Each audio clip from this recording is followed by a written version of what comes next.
Dzurriyyah thayyibah, keturunan yang baik dan sejarah kegemilangan umat. Nah, di sini kita akan disuguhkan contoh-contoh dalam sejarah Islam bagaimana umat Islam itu penuh dengan contoh-contoh generasi yang memang menjadi panutan untuk umat Islam. Di situ misalnya ada Usamah bin Zaid. Dia usia 18 tahun. Mungkin baru tamat SMA. Itu dipercaya oleh Rasulullah untuk memimpin pasukan yang di dalamnya ada sahabat-sahabat ternama, sahabat-sahabat senior, ya, sahabat-sahabat yang luar biasa seperti Abu Bakar, Umar bin Khattab dan lain sebagainya. Jadi sebelum Rasulullah wafat sudah disiapkan. Kemudian ada lagi Attab bin Usaid. Dalam Attab bin Usaid, beliau diangkat menjadi gubernur Makkah pada usia yang ke-18 tahun. Kalau kita melihat lagi sejarah yang sangat fenomenal gitu ya di Turki, di Istanbul, Konstantinopel, itu ada Sultan Al-Fatih. Beliau dinobatkan sebagai Sultan Utsmani di usia yang ke-19 tahun. Kemudian 2 tahun kemudian setelah beliau diangkat menjadi sultan, itu beliau menaklukkan Konstantinopel.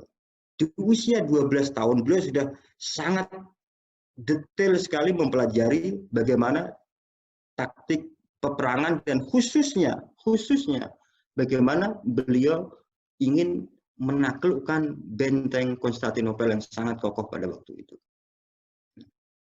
Nah, kita bisa membandingkan kira-kira anak-anak kita, adik-adik kita, kerabat kita, atau kita sendiri pun di usia-usia yang seperti itu masih sangat minim prestasi.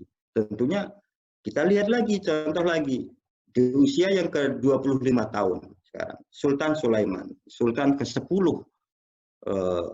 Daulah Utsmaniyah. Beliau digelari dengan Sultan Sulaiman Al-Qanuni, oleh orang barat disebut dengan The Magnificent, jadi sultan yang agung. Beliau di masa beliau inilah Turki mengalami puncak kejayaannya dan digelari Sultan Tiga Benua. Jadi negara yang superpower, yahkumul alam. Turki pada waktu itu memimpin dunia. Itu beliau memimpin Turki, dinobatkan menjadi sultan umur 25 tahun. Di usia ke-27 dia menaklukkan Rhodes, kepulauan yang dekat Kreta, dekat Italia di situ. Nah, baik. Nah, orang-orang ini dari generasi sahabat sampai generasi Turki Utsmani atau setelahnya, bahkan di Indonesia pun ada, kita kenal Jenderal Sudirman ya seterusnya, pribadi-pribadi yang bangkit dalam masa yang sangat muda itu tidak mungkin mereka lahir dari batu. Tentunya mereka lahir dalam kondisi keluarga yang sangat stabil, keluarga yang penuh dengan keharmonisan, sakinah, mawadah, dan rahmah. Ini yang patut kita garisi. Tidak mungkin keluarga tokoh-tokoh seperti itu lahir dari orang tua yang suka kawin cerai, tidak mungkin dilahirkan dari ibu yang feminis, yang selalu membuat persaingan dengan suaminya, ya. Tapi mereka adalah generasi-generasi yang tumbuh dari rumah yang betul-betul terjamin pendidikannya. Kita lihat lagi, dalam Islam bukan hanya masalah perang, bukan masalah kekuasaan, kedaulatan dan seterusnya, tapi juga peradaban lebih luas daripada itu lagi. Kita lihat bagaimana ibu sebagai pembangun peradaban, sebagai madrasah pertama dan utama bagi lahirnya generasi ideal. Kita bisa melihat bagaimana imam-imam madhab itu kebanyakan lahir dan dibesarkan dari ibu saja, kebanyakan yatim. Kita lihat Imam Auza'i ini madhabnya memang sekarang sudah tidak ada lagi di sini, karena tergeser dengan mazhab-mazhab yang lain. Imam Auza'i tumbuh kembang dalam pengasuhan dan pendidikan ibunya karena ayahnya meninggal dunia sejak beliau sangat kecil. Dengan keilmuan Imam Auza'i ini yang digunakan mazhab bagi penduduk Syam dan sekitarnya, mereka ini selama 220 tahun beribadah kepada Allah dengan mazhab Imam Auza'i. Nah, Imam Auza'i ini yang mendidik adalah ibunya. Nah, kita bisa melihat bagaimana amal jariah ibunya, Imam Auza'i, yang digunakan oleh penduduknya, oleh penduduk Syam dan sekitarnya itu. Nah, mazhab ini meredup dengan munculnya mazhab Imam Syafi'i. Kemudian di Maghrib, di Afrika Utara, mereka sebelumnya juga menggunakan mazhab Imam Auza'i. Kemudian mazhab beliau juga meredup dengan munculnya mazhab Maliki. Jadi Ansaru mazhab Imam Auza'i meredup di situ. Di situ dikisahkan dalam buku-buku sirah itu, Rabbathu ummuhu tarbiyatan tu'jizul muluk antu addiba nafsaha adaba al-Auza'i. Ibu Imam Auza'i ini memberikannya pendidikan, mendidiknya dengan sebuah pendidikan yang mana raja-raja pun tidak akan mampu untuk melakukan pendidikan untuk dirinya ataupun untuk anak-anaknya seperti pendidikan ibunya kepada Imam Auza'i tadi. Jadi betul-betul maksimal. Jadi ibunya mendidik dengan sepenuh jiwa sehingga muncul seorang tokoh yang bernama Imam Auza'i. Beliau mahir pertama kali hasil karya ibunya. Baru kemudian setelah belajar dari ibunya, disekolahkan ke masjid-masjid, disekolahkan ke institusi-institusi lembaga pendidikan lainnya. Ini yang dilakukan oleh ibu seorang Imam Auza'i, Imam Al-Auza'i. Ada lagi misalnya Imam Ahmad. Beliau mengatakan, hafadzatni ummil Quran wa ana ibnu asru sana.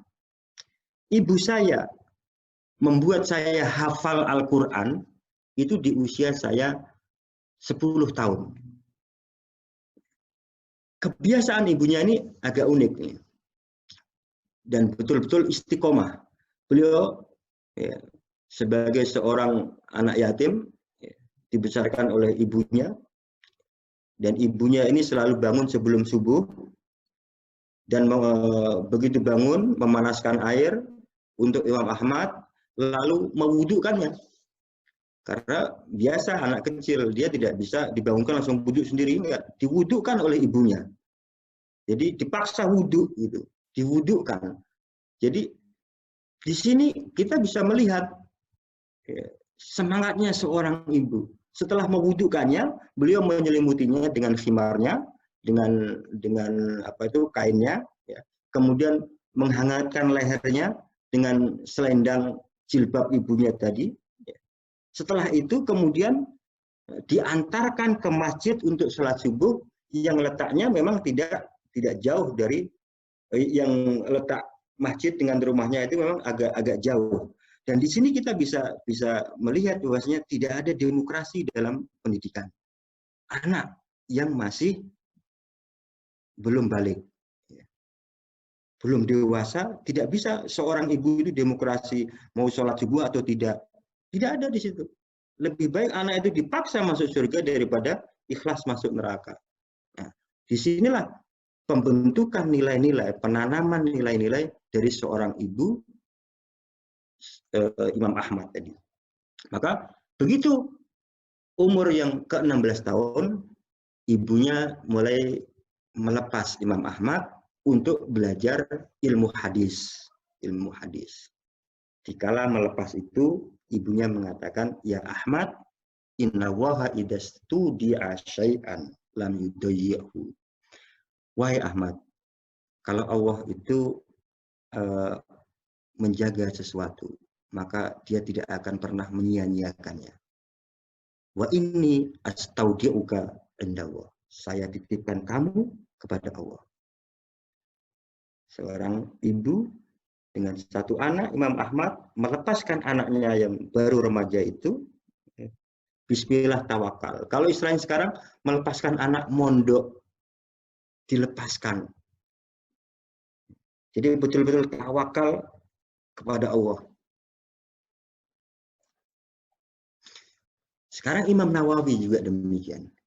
Imam Nawawi, beliau ini mempunyai orang tua, bapaknya itu berprofesi sebagai dukani atau penjual toko gitu.